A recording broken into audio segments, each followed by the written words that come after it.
Hello every one, welcome to mister G Hindi. இன்றைக்கி நம்ம இந்த வீடியோவில் என்ன கற்றுக்க போகிறோம்னு பார்த்தீங்கன்னா, நம்ம நார்மலாக நம்ம ஃபேமிலியில் யூஸ் பண்ணுற டெய்லி ஹிந்தி சென்டென்சஸ் தான் இந்த வீடியோவில் நம்ம கற்றுக்க போகிறோம். ஸோ நார்மலாக நம்ம வீட்டில் பேசுவோம் இல்லையா, அதே மாதிரி பொதுவாக ஹிந்தியில் பேச வேண்டிய வாக்கியங்களை இந்த வீடியோவில் நம்ம ஃபுல்லாக கற்றுக்கலாம். வாங்க வீடியோக்குள்ளே போகலாம். ஸோ ஃபஸ்ட்டு வாக்கியம் என்னன்னு பார்த்தீங்கன்னா, இப்போ எழுந்திரு அப்படிங்கிறத ஹிந்தியில் எப்படி சொல்லுவோன்னு பார்த்தீங்கன்னா, அப் உட்ஜாவ். அப்னா இப்போது, உட்ஜாவோ அப்படின்னா எழுந்திரு அப்படிங்கிற அர்த்தம். அப் உட்ஜாவோ, இப்போ காலையில் யாருக்காவது சொல்லுவோம் இல்லையா, இப்போ எந்திரிட்டு உடனே எந்திரி அப்படின்னு, அந்த டைமில் பார்த்தீங்கன்னா இதை வந்து நீங்கள் யூஸ் பண்ணிக்கலாம். அப் உட்ஜாவோ அப்படின்னு சொல்லி நீங்கள் சொல்லிக்கலாம். ஓகேவா? அடுத்த வாக்கியம் என்னன்னு பார்த்தீங்கன்னா, காலையில் என்ன சமைச்சிருக்கீங்க அப்படின்னு சொல்லி கேட்போம் இல்லையா, காலையில் சாப்பாட்டுக்கு என்ன அப்படின்னு கேட்போம் இல்லையா, அதுதான் இது. நாஸ்தேமே கியா ஹே. நாஸ்தேமே கியா ஹே. நாஸ்தேமே அப்படின்னா காலை உணவுன்னு அர்த்தம் ஹிந்தியில். சரிங்களா? நாஸ்தேமே கியா ஹே அப்படின்னா காலையில் சாப்பாட்டுக்கு என்ன பண்ணியிருக்கீங்க அப்படின்னுங்கிற அர்த்தம். சரியா? அடுத்த சென்டென்ஸ் பார்த்தீங்கன்னா, உங்கள் குடும்பத்தில் யாராவது குழி அப்படின்னு சொல்லுவோம் இல்லையா, டக்குன்னு குழி எங்கே வெளியே போகிறோம் அப்படிங்கிற டைமில் சொல்லுவோம் இல்லையா, அப்போ என்ன சொல்லலான்னு பார்த்தீங்கன்னா ஹிந்தியில் நஹாலோ. நஹாலோ அப்படின்னா குழிய, டேக் அ பாத் அப்படிங்கிற அர்த்தம். சரிங்களா? நஹாலோ. சரிங்களா? அடுத்த சென்டென்ஸ் பார்த்தீங்கன்னா, என்னோடய துண்டு எங்கே, என்னோடய டவல் எங்கே அப்படின்னு சொல்லி ஹிந்தியில் எப்படி கேட்போன்னு பார்த்தீங்கன்னா, மேரா டவுலியா கஹா ஹே. மேரா டவுலியா கஹா ஹே. டவுலியா அப்படின்னா துண்டு. சரிங்களா? என்னோடய துண்டு எங்கே அப்படின்னு சொல்லி கேட்போம் இல்லையா, அதாவது மேரா டவுலியா கஹா ஹே அப்படின்னு சொல்லி நீங்கள் கேட்கலாம். நெக்ஸ்ட்டு பார்த்தீங்கன்னா, எனக்கு பசிக்குது அப்படிங்கிறத ஹிந்தியில் நீங்கள் எப்படி சொல்லலான்னு பார்த்தீங்கன்னா, முஜே பூக் லகி ஹே.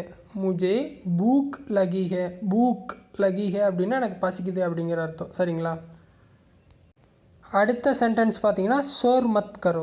சோர் மத் கரோ அப்படின்னா என்ன அர்த்தம்னு பார்த்தீங்கன்னா, சத்தம் போடாதே. ஸோ வீட்டில் யாராவது 2 பேரும் அடிச்சிட்ருக்காங்க, சத்தமாக சண்டை போட்டிருக்காங்க அப்படின்னா அந்த டைமில் நீங்கள் இதை யூஸ் பண்ணிக்கலாம். சோர் மத் கரோ அப்படின்னா சத்தம் போடாத. சோர் மத் கரோ. சரிங்களா? நெக்ஸ்ட்டு பார்த்தீங்கன்னா, நீ ரெடியாக இருக்கியா அப்படின்னு சொல்லி எப்படி கேட்கலான்னு பார்த்தீங்கன்னா, கியா தும் தயார் ஹோ. கியா தும் தயார் ஹோ. நம்ம தமிழ்லேயும் பார்த்தீங்கன்னா தயாரா அப்படின்னு சொல்லி கேட்போம் இல்லையா, அதே வார்த்தை தான் ஹிந்திலேயும் வருது. கியா தும் தயார் ஹோ. இதோட அர்த்தம் பார்த்தீங்கன்னா, நீ தயாராக இருக்கியா, ரெடி ஆகிட்டியா அப்படிங்கிற அர்த்தம் தான். சரிங்களா? அடுத்த சென்டென்ஸ் பார்த்தீங்கன்னா, அப்னா தூத் பீலோ. ட்ரிங்க் யுவர் மில்க் அப்படிங்கிற அர்த்தம். காலையில் யாருக்காவது பால் கொடுத்துருக்கோம் அப்படின்னா அவங்க குடிக்கல அப்படின்னா ஃபஸ்ட்டு பாலை குடி அப்படின்னு சொல்லுவோம் இல்லையா, அப்னா தூத் பீலோ. தூத் அப்படின்னா பால், பீலோ அப்படின்னா குடின்னு அர்த்தம். உன்னோட பாலை குடி. அப்னா தூத் பீலோ அப்படிங்கிற அர்த்தம். சரிங்களா? அப்னா தூத் பீலோ. ஓகேங்களா? நெக்ஸ்ட்டு, நீங்கள் எங்கே போகிறீங்க அப்படின்னு சொல்லி கேட்குறதுக்கு பார்த்தீங்கன்னா ஹிந்தியில் என்ன சொல்லுவோன்னா, தும் கஹான் ஜா ரஹே ஹோ. தும் கஹான் ஜா ரஹே ஹோ. நீ எங்கே போகிற அப்படிங்கிற கேள்வி தான் இது. தும் கஹான் ஜா ரஹே ஹோ. கஹா அப்படின்னா எங்கே போகிற, ஜா ரஹே ஹோ அப்படின்னா போகிற அப்படிங்கிற அர்த்தம். தும் கஹான் ஜா ரஹே ஹோ, நீ எங்கே போயிட்டுருக்க அப்படிங்கிற அர்த்தம். சரியா? அடுத்து பார்த்தீங்கன்னா, யாராவது வெளியே போகிறாங்க, போயிட்டு சீக்கிரமாக வா அப்படிங்கிறத ஹிந்தியில் எப்படி சொல்லுவோன்னு பார்த்தீங்கன்னா, ஜல்தி வாபஸ் ஆனா. ஜல்தி வாபஸ் ஆனா அப்படின்னா சீக்கிரமாக திரும்பி வா, போயிட்டு சீக்கிரமாக திரும்பி வா அப்படிங்கிற மாதிரி சொல்லுவோம் இல்லையா, ஜல்தி வாபஸ் ஆனா. வாபஸ் ஆனா அப்படிங்கிறது திரும்பி வர்றது, ஜல்தி வாபஸ் ஆனா அப்படின்னா சீக்கிரமாக திரும்பி வா அப்படிங்கிற அர்த்தம். ஓகேவா? அடுத்து பார்த்தீங்கன்னா, உன்னோட ஹோம்ஒர்க்கை வந்து பண்ணிட்டியா அப்படின்னு சொல்லிட்டு எப்படி கேட்குறதுன்னு பார்த்தீங்கன்னா, क्या तुमने अपना होमवर्क किया. क्या तुमने अपना होमवर्क किया. क्या तुमने अपना होमवर्क किया அப்படின்னா நீ உன்னோட வீட்டு பாடத்தை முடிச்சிட்டியா அப்படிங்கிற அர்த்தம். வீட்டு பாடம் செஞ்சிட்டியா அப்படிங்கிற மாதிரி அர்த்தம் வரும். சரிங்களா? இது பார்த்திங்கன்னா குழந்தைகளுக்கு யாராவது கேட்கணும் அப்படின்னா இந்த மாதிரி கேட்டுக்கலாம். அடுத்த வாக்கியம் என்னன்னு பார்த்தீங்கன்னா, லைட் ஆன் பண்ணு அப்படின்னு சொல்லுவோம் இல்லையா. ஸோ சாயந்தரம் ஆயிடுச்சு, லைட் ஆன் பண்ணுன்னு சொல்லுவோம் இல்லையா, அந்த டைமில் இந்த சென்டென்ஸ் வந்து நீங்கள் யூஸ் பண்ணிக்கலாம். பத்தி ஜலாதோ. பத்தி ஜலாதோ அப்படின்னா விளக்க போடு, லைட் ஆன் பண்ணு அப்படிங்கிற அர்த்தம். பத்தி அப்படின்னா லைட்டு, ஜலாதோ அப்படின்னா எரிய விடு அப்படிங்கிற மாதிரி அர்த்தம். சரிங்களா? பத்தி ஜலாதோ அப்படின்னா லைட்டை போடு அப்படிங்கிற அர்த்தம். அதே மாதிரி பார்த்தீங்கன்னா, ஃபேனை ஆஃப் பண்ணு அப்படிங்கிறத ஹிந்தியில் எந்த மாதிரி சொல்லுவோன்னு பார்த்தீங்கன்னா, பங்கா பந்து கருதோ. பங்கா அப்படின்னா ஃபேன் அப்படிங்கிற அர்த்தம், பந்து கருதோ அப்படின்னா நிறுத்து, ஃபேனை ஆஃப் பண்ணு அப்படிங்கிற அர்த்தம். பங்கா பந்து கருதோ அப்படின்னு நீங்கள் சொல்லலாம் ஹிந்தியில். பங்கா பந்து கருதோ. சரியா? நெக்ஸ்ட்டு பார்த்தீங்கன்னா, உன்னோட ரூமை சுத்தம் பண்ணு, இல்லை உன்னோட ரூமை க்ளீன் பண்ணு அப்படிங்கிறத ஹிந்தியில் எந்த மாதிரி சொல்லுவோன்னு பார்த்தீங்கன்னா, அப்னா கம்ரா சாஃப் கரோ. அப்னா கம்ரா சாஃப் கரோ அப்படின்னா அப்னா என்னென்னா உன்னோட அப்படிங்கிற அர்த்தம். அப்னா அப்படின்னா உன்னோட, கம்ரா அப்படின்னா ரூம், சாஃப் கரோன்னா சுத்தம் பண்ணு அப்படிங்கிற அர்த்தம். சரிங்களா? அடுத்த சென்டென்ஸ் பார்த்தீங்கன்னா டிவி பார்க்காத அப்படின்னு சொல்லுவோம் இல்லையா நம்ம குழந்தைகள்கிட்ட, அதிகமாக டிவி பார்க்காத, இப்போ வந்து டிவி பார்க்காத, போய் ஹோம்ஒர்க் பண்ணு அப்படின்லாம் சொல்லுவோம் இல்லையா, அந்த டைமில் இந்த சென்டென்ஸ் வந்து நீங்கள் யூஸ் பண்ணிக்கலாம். அபி டிவி மத் தேகோ.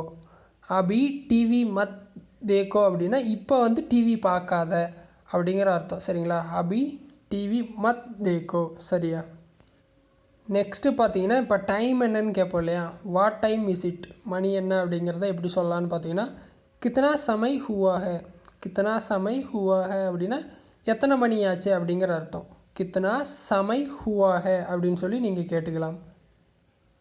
அடுத்த சென்டென்ஸ் பார்த்தீங்கன்னா எனக்கு தண்ணி கொண்டு வா அப்படிங்கிறத எப்படி சொல்லலான்னு பார்த்தீங்கன்னா மெரேலியே பானி லாவோ. மெரேலியே பானி லாவோ அப்படின்னா எனக்காக தண்ணி கொண்டு வா அப்படிங்கிற அர்த்தம். மெரேலியே பானி லாவோ. பானி அப்படின்னா தண்ணி. ஸோ மெரேலியே பானி லாவோ அப்படின்னு நீங்கள் சொல்லலாம். ஓகேவா? அடுத்த சென்டென்ஸ் என்னன்னு பார்த்தீங்கன்னா என்னிடம் உண்மையை சொல்லு அப்படின்னு சொல்லி யார்ட்டையாவது நீங்கள் சொல்லணும் அப்படின்னா முஜே சச் பத்தாவோ. முஜே சச் பத்தாவோ அப்படின்னா என்னிடம் நீ உண்மையை சொல்லு அப்படிங்கிற அர்த்தம். முஜே சச் பத்தாவோ. சச் அப்படின்னா உண்மை, பத்தாவோ அப்படின்னா சொல்லு அப்படிங்கிற அர்த்தம். Tell me the truth. ஓகேவா? ஸோ அந்த சென்டென்ஸ்க்காக இதை நீங்கள் யூஸ் பண்ணிக்கலாம். நெக்ஸ்ட்டு பார்த்தீங்கன்னா நான் டயர்டாக இருக்கேன், எங்கேயாவது ட்ராவல் பண்ணிட்டு வந்திருக்கோம், இல்லை ஏதாவது ஃபிசிக்கலாக ஒர்க் பண்ணிட்டு வந்திருக்கோம், நான் டயர்டாக இருக்கேன் அப்படிங்கிறத எப்படி சொல்லலான்னு பார்த்தீங்கன்னா மே தக் கயாஹூ. மே தக் கயாஹூ அப்படின்னா நான் சோர்வாக இருக்கேன், நான் டயர்டாக இருக்கேன் அப்படிங்கிற அர்த்தம். ஸோ அந்த மாதிரி நீங்கள் சொல்லணும்னு நினச்சிங்கன்னா ஹிந்தியில் இந்த மாதிரி சொல்லிக்கலாம். மே தக் கயாஹூ அப்படின்னு நீங்கள் யூஸ் பண்ணிக்கலாம். ஓகேவா? ஸோ நெக்ஸ்ட்டு பார்த்தீங்கன்னா வா நம்ம தூங்க போகலாம் அப்படிங்கிறத எப்படி ஹிந்தியில் சொல்லலான்னு பார்த்தீங்கன்னா சலோ சோனே சல்தே ஹே. சலோ சோனே சல்தே ஹே அப்படின்னா வா தூங்க போகலாம், டைம் ஆச்சு அப்படிங்கிற மாதிரி அர்த்தமாகும். சலோ சோனே சல்தே ஹே அப்படின்னு நீங்கள் சொல்லிக்கலாம். ஓகேவா?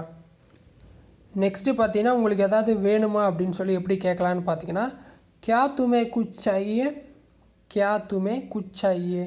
ஸோ நம்ம வீட்டிலேருந்து வெளியே போகிறோம், யாருக்காவது உனக்கு எதாவது வேணுமா, ஏதாவது வாங்கிட்டு வரணுமா அப்படின்னு சொல்லி கேட்போம் இல்லையா, அந்த டைமில் அந்த சென்டென்ஸ் வந்து ரொம்ப யூஸ்ஃபுல்லாக இருக்கும். கியா துமே குச் சாஹியே. கியா துமே குச் சாஹியே அப்படின்னா உனக்கு எதாவது வேணுமா, ஏதாவது வாங்கிட்டு வரணுமா அப்படிங்கிற மாதிரி கேள்வியாகும். ஓகேவா? அடுத்த சென்டென்ஸ் பார்த்தீங்கன்னா பூல்னா மத். பூல்னா மத் அப்படின்னா மறக்காத அப்படிங்கிற அர்த்தம். ஸோ யார்கிட்டையாவது வந்து ஏதாவது ஒரு விஷயம் சொல்லியிருக்கீங்க, மறக்காமல் செஞ்சிரு, இல்லை மறக்காமல் ஞாபகம் வச்சுக்க அப்படின்னு ஏதாவது சொல்லுவோம் இல்லையா, ஸோ அந்த இடத்துல பார்த்தீங்கன்னா இந்த சென்டென்ஸ் யூஸ் பண்ணிக்கலாம். பூல்னா மத், மறந்துடாத அப்படிங்கிற அர்த்தம். பூல்னா மத், டோன்ட் ஃபர்கெட் அப்படிங்கிற அர்த்தம். சரியா?